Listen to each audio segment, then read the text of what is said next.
सबसे पहले तो नमस्कार और यूथ प्रेसिडेंट आम आदमी पार्टी हरियाणा की तरफ से मैं आप सबका ध्यान एक बहुत ही महत्वपूर्ण विषय के ऊपर कराना चाहता हूं। मेरे साथ हैं सुभाष काम्बोज जी, अनिल प्रजापति जी मीडिया प्रभारी हैं,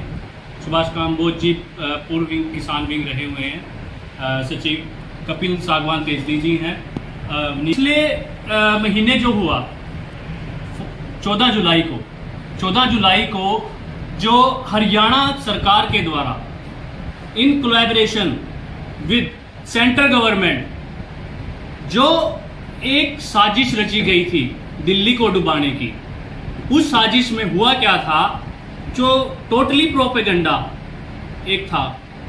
हमने जिसको एक्सपोज किया था, हमारी टीम ने जिसको जाके एक्सपोज, निचले स्तर के कार्यकर्ताओं ने जिसे जाके हथनी कुंड बैराज पर जो एक्सपोज किया गया था,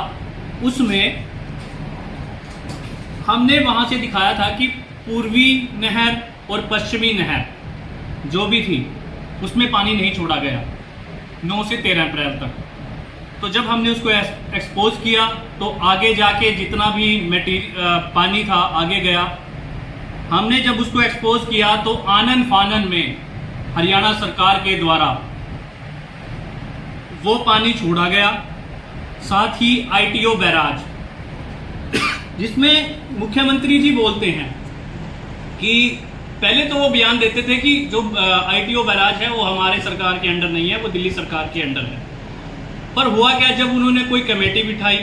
उस कमेटी में जो इरिगेशन डिपार्टमेंट है, इरिगेशन डिपार्टमेंट और टोटली जो मंत्रालय है वो नहरी मंत्रालय है, जितना इरिगेशन डिपार्टमेंट आता है वो सीएम मनोहर लाल खट्टर जी के अंडर आता है। और खट्टर जी के अंडर जब वो आया तो जब उसकी जांच बैठाई गई पूरे प्रकरण की, जो इस साजिश की जांच बैठाई गई कि हुआ क्या, तो उन्होंने सारा ठीकरा सीधे जाके ब्यूरोक्रेसी के ऊपर डाल दिया, जिसका मैं आज प्रूफ ले रहा हूं, जो उन्होंने सस्पेंड किया है। उस दिन जब ये काम हुआ तो उस टाइम तो खट्टर जी भी आके कह रहे थे कि आम आदमी पार्टी को नहीं पता कि वो बेतुके बयान दे रहे हैं, ऐसा नहीं हो सकता, बैराज ऐसे नहीं खुल सकते, और आईटीओ के बैराज पर ये जो डॉक्यूमेंट्स हैं, इनमें जब एक समिति की बिठाई गई, जांच कमेटी बिठाई गई, उसमें उन्होंने चीफ इंजीनियर के साथ और ब्यूरो के अधिकारियों को भी सस्पेंड किया है।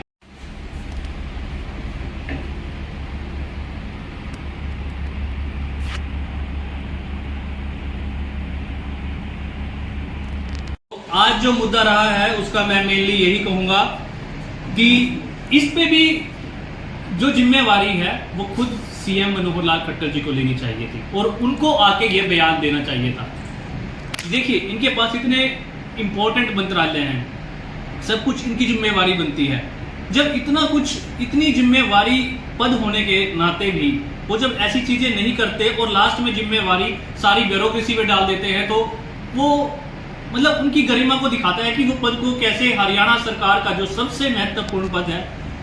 मुख्यमंत्री का पद है, वो उसको कितनी लाइटली ले रहे हैं और कैसे जनता की जान से खेल रहे हैं। सर, जो हाथ मेरा उस टाइम भी मेरे पास काफी मीडिया के और सरकार के भी फोन आए जिस दिन वो हुआ, तो लिंक नहीं किया जा सकता। तो वो 9 तारीख से पहले वहां से पानी क्यों जा रहा था और 9 से 13 तक ही पानी क्यों बंद किया गया, और जब ये मुद्दा उठाया गया तो उसके 2 घंटे के तुरंत बाद ही यूपी में पानी को छोड़ा गया। और नेक्स्ट डे जब आम आदमी पार्टी ने इसे स्ट्रिक्टली एक्शन लेने की उनकी जो साजिश थी वो बेनकाब हुई, तो फिर अगले दिन ही उन्होंने दूसरी नहर में भी पानी को छोड़ दिया। इनका सरकार के पास कोई जवाब ही नहीं था। ये रहेगी कि ये मुद्दा, मैं आपको सिर्फ एक बात कहना चाहता हूं कि जो ये मुद्दा है कोई छोटा मुद्दा नहीं था। इससे दिल्ली की जनता ही नहीं, जहां वो शासन कर रहे हैं, हरियाणा की जनता का भी नुकसान हुआ है। जितनी बाढ़, जो इसमें मैं सरासर आरोप लगाऊंगा हरियाणा के सीएम मनोहर लाल खट्टर जी के ऊपर। एक सेंटर के साथ मिलकर एक साजिश उन्होंने रची और वो बेनकाब हुई, और जब उसका ठीकरा फोड़ने का काम आया, जो उन्होंने खुद एक्सपोज किया है, उन ब्यूरोक्रेट्स को सस्पेंड किया है, पर फिर भी सीएम मनोहर लाल के ऊपर कोई भी किसी तरह की भी कोई कार्रवाई नहीं।